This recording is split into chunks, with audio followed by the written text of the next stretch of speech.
ये मेरी लास्ट वाली वीडियो का सेकंड पार्ट होने वाला है एंड इस वीडियो में मैं फुल कंट्रोवर्सी कवर करूंगा जो हनी सिंह वर्सेस रफ्तार के बीच में चल रही है। हनी सिंह वर्सेस रफ्तार के बीच में तो नहीं बट एक साइड से ही ज्यादा चल रही है। इस कंट्रोवर्सी के सबसे हॉट टॉपिक्स जैसे सर्दी जुकाम वाली वीडियो की रियलिटी क्या है, फनी 3.0 रफ्तार ने क्यों बोला एंड सबसे बड़ा टॉपिक रफ्तार ने हनी सिंह को ट्रोल क्यों किया एंड शेम ऑन रफ्तार एंड वी लव रफ्तार जैसे ट्रेंड्स की क्या रियलिटी है। एंड इस वीडियो के एंड में मैं अपना ओपिनियन भी दूंगा कि मैं क्या रफ्तार में लाइक करता हूँ और क्या रफ्तार में डिसलाइक करता हूँ। वीडियो बहुत ही ज्यादा एंटरटेनिंग होने वाली है तो वीडियो को एंड तक जरूर देखना।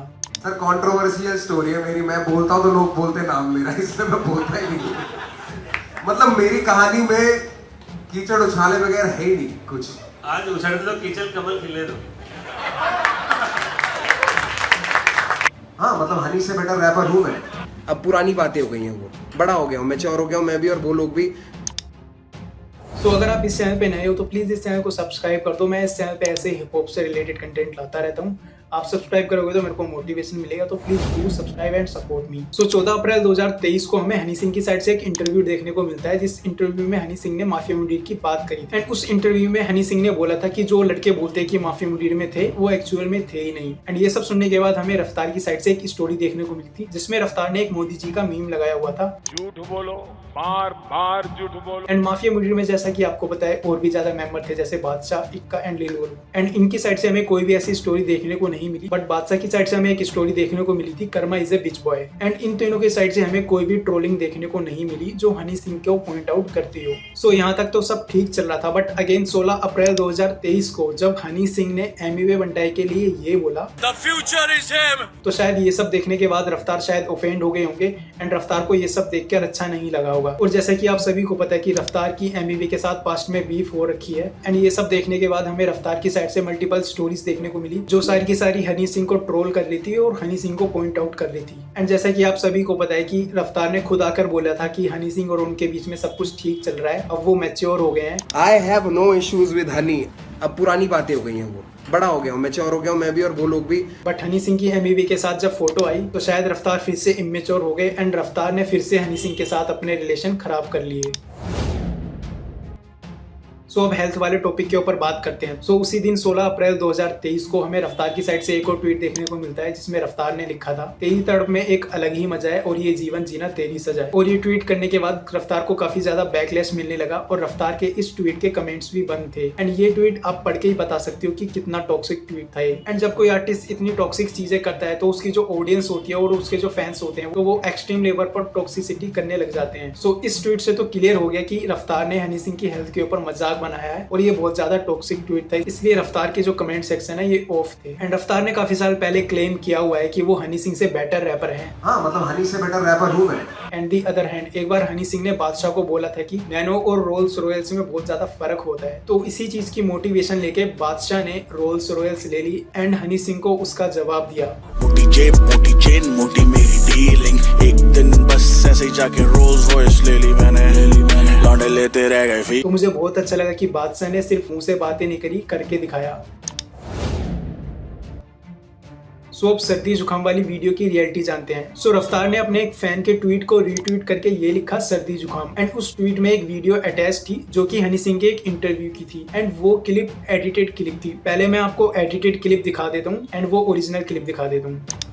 एंजाइटी डिप्रेशन कुछ भी नहीं, वो एक सर्दी जुकाम है। साइकियाट्रिस्ट के पास मत जाओ अगर आपको सिर्फ एंजाइटी और डिप्रेशन। भाई मेंटल हेल्थ के ना ये बीमारी ऐसी है कि इसके ना बहुत सारे वेरिएशंस हैं। ये मैं बताना चाहूँगा सारे मेरे छोटे बहन भाइयों को कि इसके बहुत सारे कलर्स हैं। एंजाइटी डिप्रेशन कुछ भी नहीं है, वो एक सर्दी जुकाम है। मुझे कोविड हुआ था मेंटल हेल्थ का, जिसे साइकोटिक सिम्टम उस बाइपोलर डिसऑर्डर बोलते हैं। करके पब्लिक को बना रहे, ये पब्लिक में अंधे या काने क्या। ये क्लिप रफ्तार की साइड से हमें एडिटेड क्लिप दिखाई गई थी एंड ओरिजिनल क्लिप में हनी सिंह ये बोलना चाहते हैं कि एंजाइटी और डिप्रेशन बाइपोलर डिसऑर्डर के सामने सिर्फ सर्दी और जुकाम जैसे हैं। एंड हनी सिंह ने बोला था कि उन्हें मेंटल हेल्थ का कोविड हुआ था। इसी चीज को हनी सिंह ने कंपेयर करके बताया था कि एंजाइटी और डिप्रेशन बाइपोलर डिसऑर्डर के सामने कुछ भी नहीं है, ये केवल एक सर्दी जुकाम है। यहाँ पे रफ्तार ने मिसलीड किया अपनी ऑडियंस को। सो मैं यहाँ पे कार वाला इंटरव्यू भी दिखा देता हूँ। एंड यहाँ पे मैं बोलना चाहूंगा कि हनी सिंह को ऐसे डायरेक्ट नहीं बोलना चाहिए। हनी सिंह को अपनी ऑडियंस को बताना चाहिए कि डॉक्टर किसी किसी केस में, सिर्फ किसी किसी केस में रिकमेंड करते हैं अल्कोहल पीने के लिए। सो कहीं ना कहीं हनी सिंह को ऐसे डायरेक्ट नहीं बोलना चाहिए, इससे गलत इन्फ्लुएंस होती है ऑडियंस। तो एंजाइटी तो एक छोटी सी चीज है। जैसे मैं आपको एक एग्जांपल दे देता हूँ, आपकी जैसे गर्लफ्रेंड या आपका कोई दोस्त है, वो ऑनलाइन है बट वो रिप्लाई नहीं कर रहा, आपकी सेटिंग का फोन बंद आ रहा है, आपको नींद नहीं आ रही रात को। ये तो छोटी छोटी चीज है, बट डिप्रेशन इतनी छोटी चीज नहीं है। मैं आपको क्लियरली बता देता हूँ, डिप्रेशन इतनी छोटी चीज नहीं है कि मतलब वो दारू वारू पीने से ठीक हो जाए। डिप्रेशन बड़ी चीज है। बट रफ्तार ने जैसे दिखाया अपने ट्वीट में जो एडिटेड क्लिप थी, बट रफ्तार को ऐसा नहीं करना चाहिए। बट रफ्तार ने ऐसा काफी टाइम पहले बोल रखा है कि उनकी लाइफ में बिना कंट्रोवर्सी और बिना कीचड़ उछाले कुछ है ही नहीं। मतलब मेरी कहानी में कीचड़ उछाले बगैर है ही नहीं कुछ। तो रफ्तार ने इसलिए वो एडिटेड क्लिप दिखाई, बट रफ्तार को पता था कि ये असली क्लिप नहीं है। रफ्तार ने इसकी ओरिजिनल क्लिप भी देखी होगी। बट अगेन मैं कहना चाहता हूँ कि रफ्तार ने खुद ने क्लेम किया है कि उनकी लाइफ में बिना कंट्रोवर्सी के कुछ है ही नहीं। सो अब हम उन ट्विटर वाले ट्रेंड्स पर बात करते हैं। तो जब ट्विटर पर ट्रेंड हुआ सेम ऑन रफ्तार, तो हमें रफ्तार की साइड से एक ट्वीट देखने को मिला था जिसमें रफ्तार ने बोला था, हे भगवान इनको कभी होशियार मत बनाना, नहीं तो ये एल्गोरिथम समझ जाएंगे। एंड इसके 2-3 दिन बाद हमें एक और ट्रेंड देखने को मिला, वी लव रफ्तार। बट ये दोनों ट्रेंड जो हैं वो ऑडियंस की साइड से चलाए गए थे, वो फैंस की साइड से चलाए गए थे। बट आपको पास्ट की बीफ तो याद होगी जो एमिवे वर्सेस कृष्णा के साथ हुई थी। एंड उसमें एक एमिवे का गाना आया था, उसमें बहुत ज्यादा वल्गर वर्ड थे, बहुत ज्यादा एक्सट्रीम लेवल पर गालियां थी। एंड उसके बाद इस ट्रैक को एमिवे ने प्राइवेट कर लिया था। एंड इसी बात का फायदा उठाते हुए अंकित खन्ना जो कलमकार के ओनर हैं, उनकी साइड से मास रिपोर्टिंग करवाई गई। एंड ट्विटर स्पेस में वो जो पार्टिसिपेंट्स थे उनकी साइड से सेम ऑन एमिवे ट्विटर पर ट्रेंड कराया गया।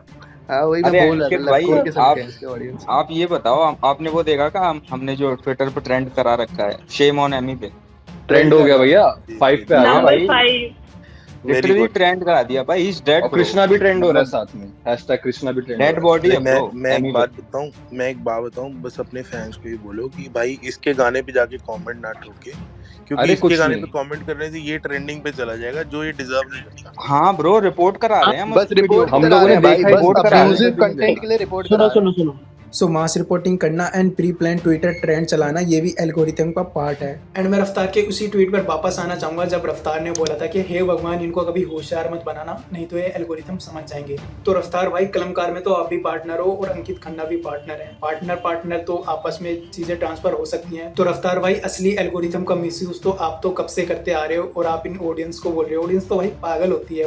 ऑडियंस में क्या होता है, कुछ ऐसे टॉक्सिक फैन भी होते हैं, कुछ जेन्युइन फैन भी होते हैं। बट टॉक्सिक फैन क्या करते हैं, ट्रेंड्स के पीछे भाग जाते हैं। ये दोनों के लिए बोल रहा हूँ मैं, रफ्तार के फैंस के लिए भी बोल रहा हूँ और हनी सिंह के फैंस के लिए भी बोल रहा हूँ। तो सबके टॉक्सिक फैन होते हैं, सबके, किसका नाम लूं भाई, सबके टॉक्सिक फैन होते हैं। हर आर्टिस्ट फैंस जो ट्रेंड चलाते हो, क्या ही बोलूं, उस ट्रेंड्स का कोई सेंस ही नहीं बनता। बट जब कोई आर्टिस्ट या जब कोई उसका बैकबोन ट्रेंड चलवाता है तो वो बहुत मैटर करता है।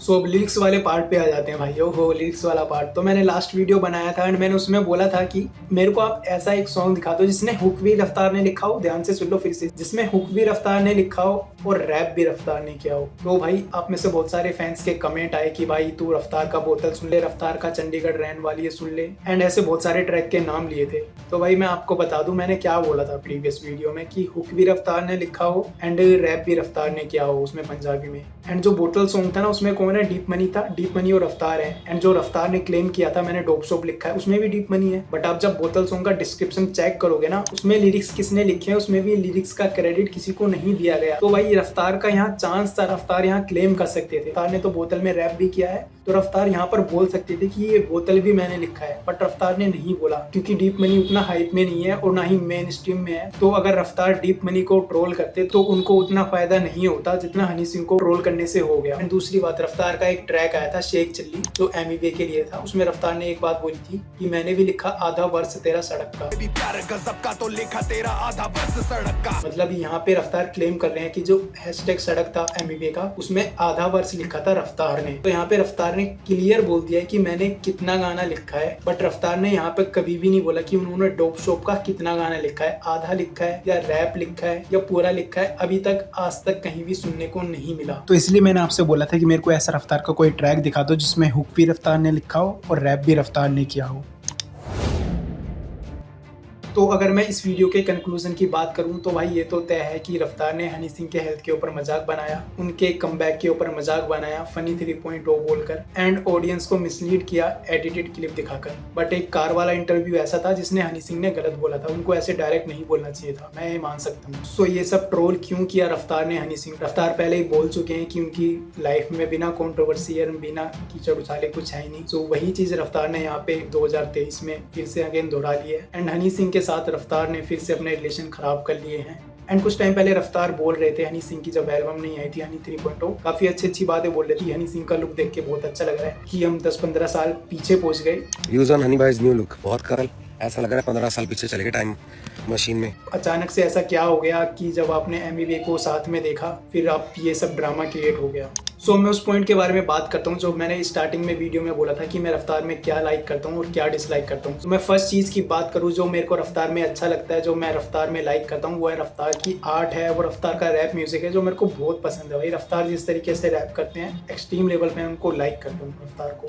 एंड दूसरी चीज़ जो रफ्तार में अच्छी लगती है मुझे, वो जो रफ्तार न्यू आर्टिस्ट को सपोर्ट करते हैं, वो जो न्यू आर्टिस्ट को अपना प्लेटफॉर्म देते हैं अपना टैलेंट शोकेस करने के लिए, मेरे को बहुत अच्छा लगता है। जैसे मैं आपको एग्जांपल देता हूँ, कर्मा को जैसे रफ्तार ने चांस दिया, आज आप सभी को पता है कि कर्मा कहाँ पे है, कितने फार ट्रैक दिए हैं DHS को कर्मा ने। भाई बिल्कुल अप्रिशिएट होता है रफ्तार भाई इस चीज़ के लिए कि आप न्यू आर्टिस्ट को सपोर्ट करते हो, उनको एक प्लेटफॉर्म देते हो। सो अगर मैं डिसलाइक की बात करूँ रफ्तार में मेरे को क्या अच्छा नहीं लगता, तो सबसे पहले यही है कि रफ्तार की जो लाइफ है बहुत ज़्यादा कंट्रोवर्शियल रही है। रफ्तार के जो पास्ट में फ्रेंड्स रहे हैं उनमें मतलब किसी न किसी तरीके से कंट्रोवर्सी हो ही जाती है और रफ्तार और उनका साथ छूट जाता है। ऐसे मैं कितने एग्जाम्पल दिखा दूँ, जैसे एमबीबी बंटाई, मूफाड़ एंड रोपसी भी है, एंड ऐसे बहुत सारे लोग हैं। मैं यहाँ पे आपको लिस्ट दिखा देता हूँ, बट इस लिस्ट में काफ़ी सारे नाम ऐसे हैं रफ्तार और उनका ऐसा कंट्रोवर्शियल कनेक्शन नहीं है। काफ़ी सारे नाम ऐसे हैं जो सच में एग्जिस्ट करते हैं, जो काफ़ी कंट्रोवर्शियल रहे हैं, क्योंकि भाई रफ्तार कभी कभी बहुत ही ज्यादा एक्सट्रीम लेवल पर कभी कभी ओवर कॉन्फिडेंस हो जाते हैं। मुंह पे मुतवा जाऊंगा अगर वो ये बात बोलेगा। रैप करना छोड़ दूंगा भाई,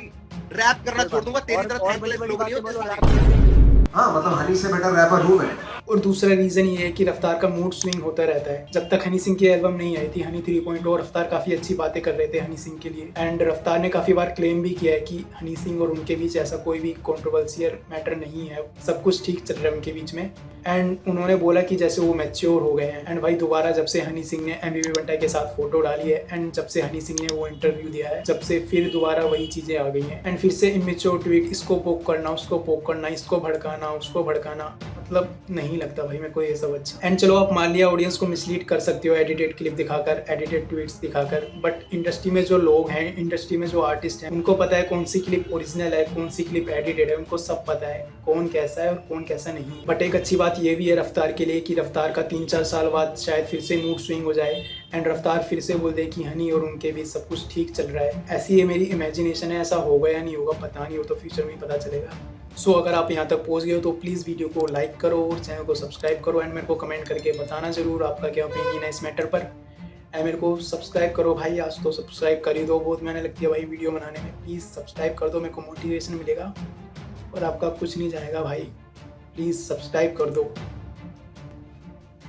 भाई। मिलते हैं नेक्स्ट वीडियो।